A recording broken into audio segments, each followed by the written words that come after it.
Welcome to The Art of Growth. This is Jim Zartman, and today Suzanne York, Joel Hubbard, and I are turning a corner. We're still going to be talking about instincts for a little bit, but we want to talk about how this shows up in the business world.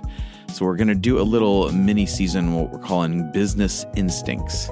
So much of the Enneagram world is focused on personal development, and that is fantastic. It has to start with us. It has to start internally. But if it's going to have a real impact, it has to move from the self to the social arena. And we have not been able to help seeing how much understanding this can influence our work lives, our business lives. And so we're going to start that conversation today. Before we get into that, you can see all of our work at www.theartofgrowth.org, where you can find out about scheduling discovery sessions, typing interviews, group coaching. We have new groups that just opened up for July. You can take our free instincts test, our Enneagram test, or schedule to talk to us about coming in and working with your company, working with your business. And we are so encouraged by the number of businesses that are waking up to this need to develop more emotional intelligence on their teams and even see their businesses differently, because the professional is personal. So if you have any questions about that, you can reach out to us at theartofgrowth.org. But for now, let's go ahead and jump into this introduction conversation with Suzanne, Joel, and myself.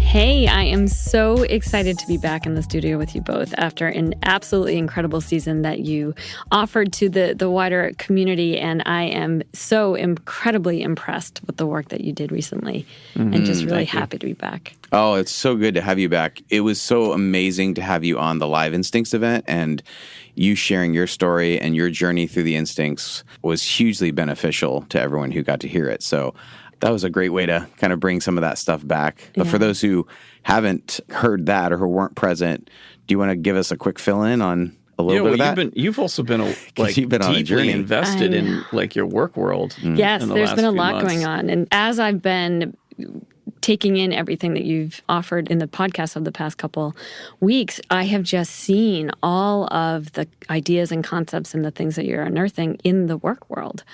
Since you've been so immersed in the work world, plus listening to the podcasts and learning about instincts, are you noticing that showing up for you as you're kind of working with people?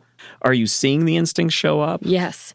It's incredible. It's like a lens that just really helps you understand where people are coming from without actually knowing, and can appreciate and see how the instincts are showing up in the daily work that we do with each other, and what it means to people to really come from their instinct and be able to give that as a gift to the team. Most of the time, we're tripping over each other. We don't realize that how much these instincts are at play. So you're watching that actually happening live. Yeah, and I'm watching it in myself, too. Okay.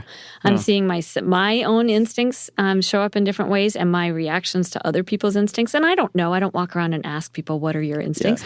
But you get a sense. You can't help but see through it at that point. Right. Right. You're feeling the energy of them. We've been talking about that all season. Like, they have an energy to the instinct, and you're feeling that and seeing it in real time. And the questions people ask and the way that they contribute in conversation, you can tell, like, wow, look at them. They are really working to bring their instincts forward without even realizing it. So I am seeing this as such a gift in the work that I'm doing, because I'm just noticing things in different ways. And then I can adjust how I'm responding and help people bring forward what they want to. Because all three instincts are actually within you. Yeah, exactly. So it's like, okay, right, they're coming at it from a different energy.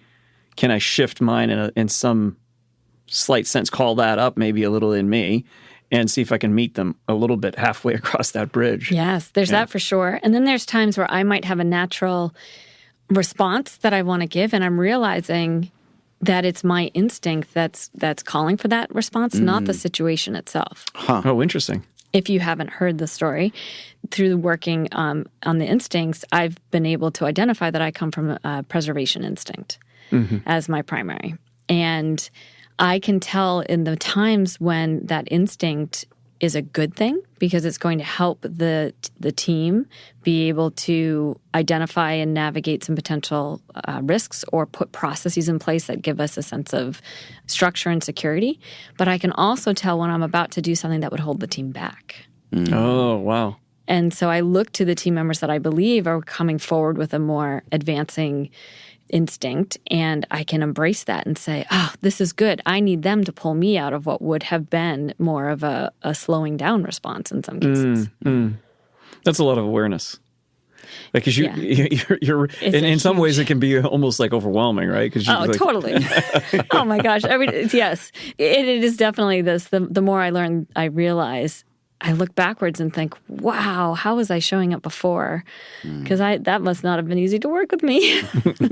Well, none of us are. I think this is why we're on this journey, is because there was certain aspects of my neglected or resisted instinct that always cause problems where in any work I have, because we all need them and we all have one that we highlight, and we all kind of push against the emphasis that someone else might have in theirs. And that's why we've been talking about this integration being so important, because when we do that, we truly value what we bring, but we also truly value what other people bring. And it's just like, oh, this is a celebration of all the necessary components, which if a business is going to run well, it can't completely negate any of those instincts. Yes.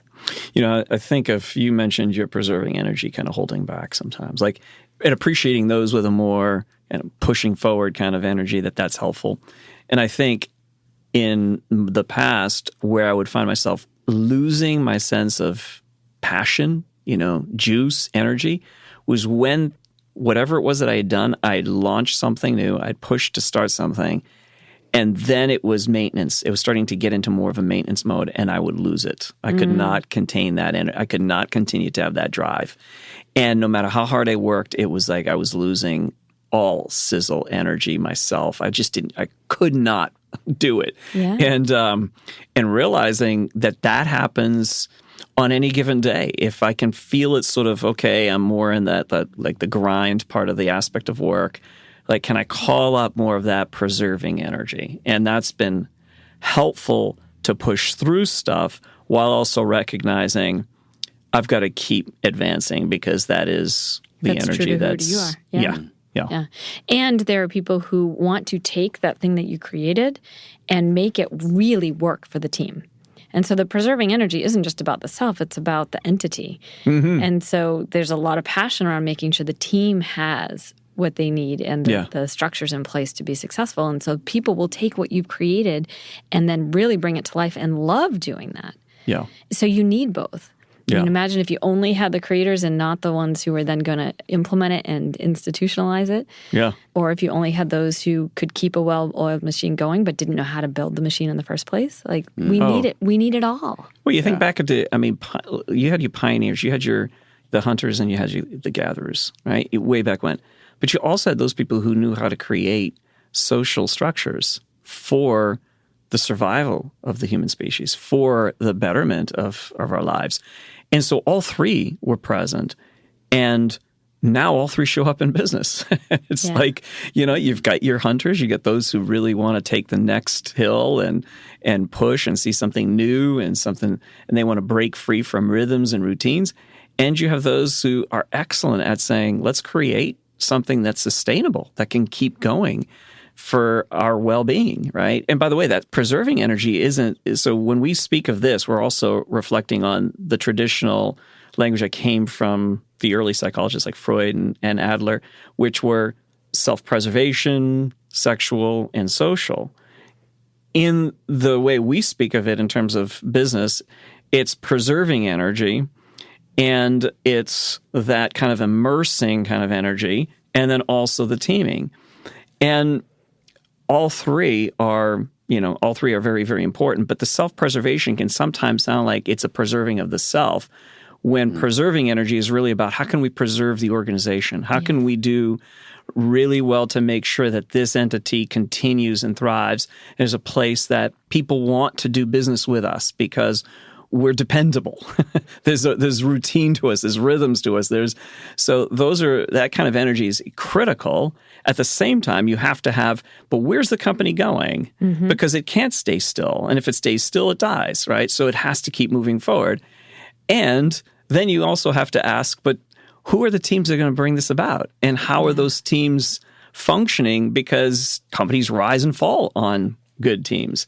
So there isn't like there's one thing that if you do that really well, then your company's going to soar.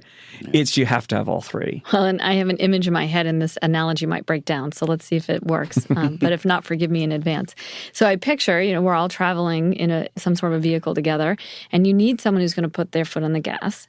You need a governor so that you aren't going off the road in a crazy Mr. Toad's Wild Ride way. And then you need someone who's going to make sure the passengers are actually on this ride with you. And so the gas, the governor, and the guide. Yeah, that's so good. That's good. Because we've all seen companies that they started out and having that pioneering thing, and then they settled, and then they got stuck. So I always remember the story about BlackBerry.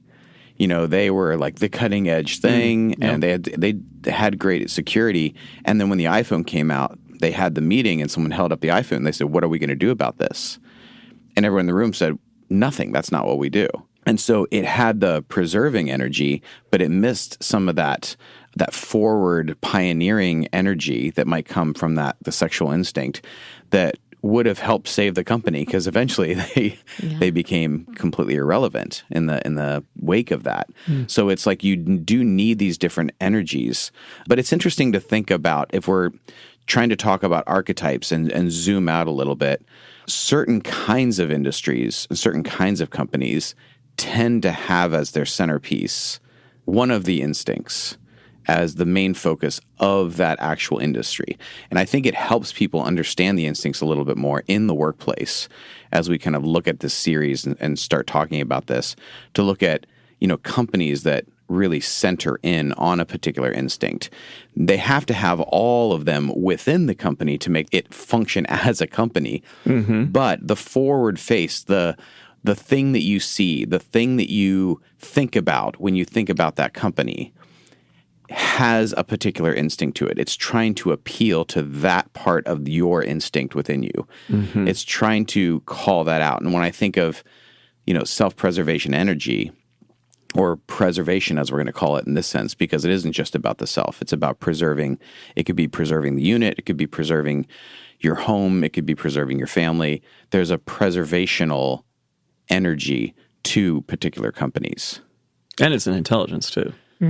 Yeah. It's very, very smart at doing that. It knows what's necessary to make that happen. Yeah. So what name, let's start with one. What's a company that's, I would say, dominantly preserving? Well, the first thing that comes to my mind is home security systems. Nest, all these different things that are just like, this is how you protect your home. Because all the commercials are basically like, your home, your nest is not safe. And your body won't be safe, and your resources won't be safe. So these different aspects of the preservation energy won't be safe unless you use our product. And our product is going to help you maintain and preserve your home, your nest, your body, your resources. That's great. And taking that to the digital space, all of the technology security. Oh, yeah. 100%, because that's a scary thing to think about, my personal information getting out there. Yeah. And those are things I never think about, which is one of the things I could never relate to, was hearing people say, "Oh yeah, you should, we've got hackers, we've got all kinds of problems. Watch out for your information. Make sure you." And I was just like falling asleep at that. Like, I'm not worried about that. I should be, like, probably, right? But the time you sent me your bank account in email, I was like, "Oh gosh, please don't do that." And now everybody knows, and all the hackers are getting it. No, I totally should. It's not like I'm saying that that's smart. It's not. It's just that that's the way the instinct tends to function. But that's a great illustration, the security tech world, in terms of protecting the information. Yeah. Insurance. So if it does go wrong, are you able to get those resources back? Being prepared. The whole money world, investments, banking, that kind of thing. it bridges. You can see some It places does. where it bridges to the sexual energy because there's a little bit of like, let's risk. Let's day trading is invest. all risky. Sure. Yeah. Yeah. And now there's a lot of social in investing as well. So invest in the companies that are doing good. Yeah, Kickstarter and a lot of these things. Let's actually form a community to launch a product. Yeah. Which is kind of social. Let's go back to the preservational one for a second. What else shows up when you think of preservational energy in companies or companies that have that as their forward-facing Like thing? What else anything comes in the field of construction, home development, building homes, that whole thing, that entire world is very much a preserving world. to mind? Like the forward-facing of it, or are you talking because you know a thing about that world and the people who work in that world, but do you see that also in the energy that's outward-facing? Oh yeah. Okay. Yeah. Because the whole thing is about, building a nest for you, right? Building homes that are comfortable, that give you a sense of safety. It speaks a lot to that energy. And of course, those who work in there will tend to have a lot of that as well, a lot of that preserving energy. So, yeah. Yeah. Yeah, I think of companies in the well-being space, the wellness space, and it's coming up a lot within organizations, especially during this pandemic, is employee well-being. So companies are looking for other organizations to help them make sure their employees are taken care of. I literally had an executive say to me, and she doesn't have that as her dominant instinct, but she said, I can tell my team needs some kind of, care, like wellness care for them. So she asked one of her team members who has that as her dominant instinct to help guide some workshops, some exercises for the team. Like, let's do some stuff, yoga stuff, practices, stretches, all that kind of thing. And she said, we saw a significant shift in the team. Like they started feeling better. So yeah, there's a lot of that happening. And I think that brings the attention to in what way are we looking at all three centers, even if our particular company or, it has a more dominant energy that's different. Yeah, definitely. Yeah, the wellness space, that makes a lot of sense to me. So much of the nutrition world, certain kinds of programs and classes that people can take online in order to better learn how to take care of themselves. So much of the fitness world, it's really got the emphasis is about like that caring for the body and the home and the, meal prep and right. all of that stuff. Right. Well, and the supplements industry. Supplements industry. Wow. Yeah. And you can see it in their marketing and their messaging, and I love it because it's kind of my jam. Yeah, you did that juice shake. I did. I did a juice cleanse. Juice cleanse, yeah. Oh, that was fantastic. And they made like all of these special nutrition mixes for you. They did. And I had wanted to do this juice. Some people out there are saying, who wants to do that? Is that not like organized torture? Organized torture. That's so great. I mean, that's what some people think of exercise too. Like, yes. Oh, totally. Yeah. Oh, yeah. Right? But no, I wanted to do it and I saved up for it and was like, yes, I'm going to do this juice cleanse. But I think most people are like, oh, that's so not what I You only do that when you this is have the to. It's time. like, it's a must. Otherwise, it's not something Yeah. anybody wants to do naturally, unless, of course, you have your preserving. I know, unless you have that, right? I really want it. Oh my gosh. When I have to spend money, like yesterday, I had to spend money at the dentist and it just makes me so angry because it's like, that's not where I want, because that's not a fun place for it to go. It's not interesting, but it's like, okay, this is good because I am caring about something that I may not naturally gravitate towards caring about. And so it's a good reminder that when we see that and we go, well, who does that appeal to? If we don't relate to some of those products and some of those things, because I don't think about that, I don't worry about that. How's this, this thing is so popular?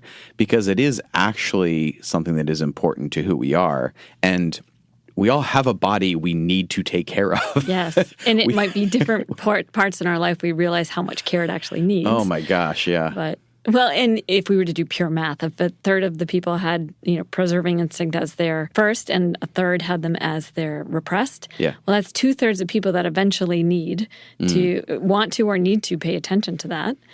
And companies know that. And they can identify what's the messaging that will resonate so that the dollars are easy to spend in that space. Yeah. And I wonder if that's why so many people who have succeeded maybe on their dominant energy through much of their life, and then they hit 40 and they're like, oh, I've got to get in shape. Right. They hit 40 and they're like, oh, I need to like widen my social network, or I need to change something up. There's like this awareness of I need to expand the picture because I haven't been seeing enough of it. And I wonder if some of these products is also we start to notice things that we may not have before, and we realize it's been underutilized, and all of a sudden we're drawn to those kinds of companies, and they're like, ready. They're like, we've literally spent our lifetime building the thing that you're now ready for. And it's like, oh, Yeah. that's great. Yeah. Well, let's talk about companies that are more pioneering. Yeah, pioneering that sexual energy, that forward-facing immersion. Wow, pioneering, it's easier for me to think of the preserving and even maybe social, but that pioneering kind of moving forward as an industry, as like a set, like companies that are built on that, that's tougher for me. Of course, you've got like modeling, right? So, you get the models that Broadcasting, are attracting. putting themselves out there. Absolutely. That whole area for sure has that sexual energy. Yeah. One of the first ones that comes to mind to me is any of these disruptive tech industries that are very much kind of that forward moving, like we're going to replace taxis with Uber. We're going to replace hotels with Airbnb. It's like this energy of wanting to disrupt, and that's what they call it, these disrupting energies, or these disrupting companies, where they want to kind of pioneer a whole new way of doing something. Sure. Yeah. And the industry, the car industry has all three, but I can picture car brands that are really on that pioneering, like Tesla. That's less I think of an pioneering energy, though. I think Jeep. It's like go anywhere, right? Yeah, absolutely. And that's why I love Jeeps. They are my favorite vehicle on the road right now, and have been for quite a while. I have been for a long time, but it's just, to me, it speaks totally to that energy of like, do whatever I want. There's also something about it that stands out different than the other vehicles. And that's something that also speaks to that.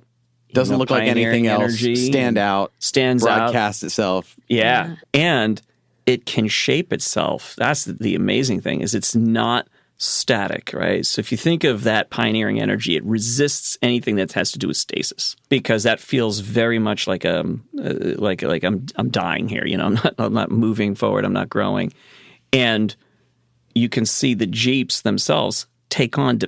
So many ways to people mod them out. Yeah, bigger tires, certain kinds of rims, lights. There's almost no two Jeeps that look alike. No, right, and that is really, really fun to that energy that seeks out some. So, you think about like back in the day when the Ford Taurus was like the biggest selling car. It's like the Tempo, the Taurus. To me, that was always like, these are the ugliest. Like, they are so plain. There's nothing about. Why would people buy them? I used to say this all the time to myself. Why would anybody buy these cars? They don't stand out. Why the bland colors? What is with this? It would drive me nuts. Now I can see it. It's like, oh yeah, there are car makers that know that I'm going to speak to that pioneering sexual energy that really likes to look at things differently and has that broadcasting like. Well, that's the whole sports car, Absolutely. Yeah, sports car, totally. Yeah, it's very much that energy. Like I'm broadcasting, I'm attracting, I'm putting that energy out there, right? I want people to see this. Well, I see that in sports and some athletes as well. Let's continue to break barriers and records and The thing I find fascinating about the whole sports world, it has all three super balanced. Interesting. It is fascinating to me that there are I got to think about this more, but I don't know of any other industry, any other place where the three are that equally balanced. Because you think about the competitiveness, right? Now, you can see, by the way, in some sports or some sports teams that they want to figure out the routine or the rhythms and stick to them. And by that, they feel like they can win. That, to me, is more of that pulls a little bit back on that energy, a little bit, the pioneering energy. But you have others that are just, let's come up with a way to win. Let's come up with a way to beat these others. And they take it real personally, right? It's like for them, it's not, there's competitiveness that has to do with sort of, I want to see if I can be better myself. I'm competing against myself. That pioneering sexual energy, It's more about, I'm competing against you and I want to beat you. It's personal. It's like, I want to, and that's what you see sometimes come out with certain athletes who need to have that in order to really win, to compete. You see that for sure, the appearance as well. You see a lot of swag, right? So you call that the broadcasting, the appearance, that definitely has a lot of that to it. But then you see the team. And so you see the social instinct because it's very much about team. Like, we win as a team. In some cases, you see some teams that tend to have a little bit more of the star athlete that sort of runs the whole team, and everybody sort of surrounds, they build the team around that star athlete. But in others, it's like, no, everybody's equal, right? So everybody, we're all together in this. We all come out as a team. Patriots really started this out back in the day. It's like, we all come out as a team, not one by one, all on the field as a team, right? Yeah. So team first. It's like that's a very social instinct happening there. And then, of course, the preserving energy is very much there. It's in terms of like health and well-being and making sure you eat right, you take care of your body. And for each of them in there, they would have different instincts. So the individuals themselves would not all have all three in equal measure. They would have one that's more dominant than the others. But you'll find that if you look at the team, it seems to have those three in order to really succeed. Oh, fascinating. I see it. Let me go back to the sexual type company just for a second. I think of a company that's really about the flex, as the kids call it, showing off the flex, like Rolex. It's a flex brand. Yeah. Like, I've got this brand on Gucci. It's like more of a flex brand. Yes. Yeah. As opposed to REI, Patagonia kind of thing. It's like that's a good distinction. More outdoorsy adventure. Right. More that kind of a energy to those kinds of a brand. So there's brands like Patagonia, which have decided they really want to be ethical. They're not going to use any kind of like slave labor. And so that's very much about a social. It's about a we have to care about the triple bottom line, as they say it, where it's also environmental because we're all in this together. Yeah, so that social energy is really at the core of how the company is even constructed and how they present themselves. Tom's shoes. You buy a pair, we give a pair away. Right. Because we're in this together and we want to share this with other people as well. Yeah, that's very much the social justice movement. It has a lot of that to it, the social mindset. We've done a lot of work with teams where we talk about improbable victories. Yeah. And what I hear in their stories is what Joel described on the sports teams, which is the teams that are bringing forward all three of the instincts. Yeah, and I think this is why we want to see that happen in more companies and work with more companies to help them. They all have all of these energies within them. And we want to use them all as well as we can because it does make a really well-rounded company that's going to be stable and communal and forward-leaning, that it's going to have the capacity to innovate, but then to stabilize the innovation and to reduce turnover because people want to actually work together and be in community, which is really neat to see a lot more companies that are investing in the emotional intelligence of their team so that they can actually have a more sustainable, like long-term thing so that where the company is the family. Because you see these people so much. And the integration of these instincts really does stabilize a company. So I think the reason why sports teams tend to be so inspirational for a lot of organizations, there's a lot of referring to them, is because intuitively we know that there's something really well balanced about that. That even if we're not sports people, there's something inspiring about those stories. And those stories are capturing all three instincts. And that's a very big part of the reason why they succeed, a very big part of the reason why we're inspired by them. Almost all organizations, just as all humans, have a blind spot. And that blind spot is almost always where problems occur in the organization, where things break down, where success is hampered, where the team was doing really good, but something broke down, where there was a great idea, but somehow we're not able to get that going. Almost all of them have to do with this blind spot, and that blind spot is almost always related to the instinct. There's a neglected, repressed instinct in individuals as there are in organizations. So this is why we are so interested in having these conversations, helping organizations really figure out where's the blind spot, And how can I begin to call that up a little bit more to then loosen this and create the success? Our idea really is that health produces growth. It's natural. It's not with a tremendous amount of effort. If you're healthy, you grow. And so what we help organizations do is figure out where that place is something's not working quite right. And so once we integrate that a little bit more, suddenly growth happens, and it's a natural byproduct of that. So thank you so much for joining us, and we look forward to the next several weeks, providing some resources for us to think about our work world differently and develop more skills so our companies have these instincts more integrated so that they function better and are more successful. So make sure you are subscribed to the podcast. You can follow us on Instagram at Art of Growth. You can reach out to us about training or coaching in your organization at www.theartofgrowth.org. But for now, my friends, may we remember that a whole and healthy life includes the self, includes the social, and includes our work. It includes the contribution that we get to make. And that the reason we do this internal work is not just so that we have a better experience of life, but it has an impact in all of the realms we touch. And may you know that there are more good things for you in this area of your life. May you have more hope for your work future. May you have more hope for the good work that is industry, that is business, and that these are mechanisms that can serve us incredibly well, and we get to be a part of making them as healthy as possible. Go in that hope and peace, my friends.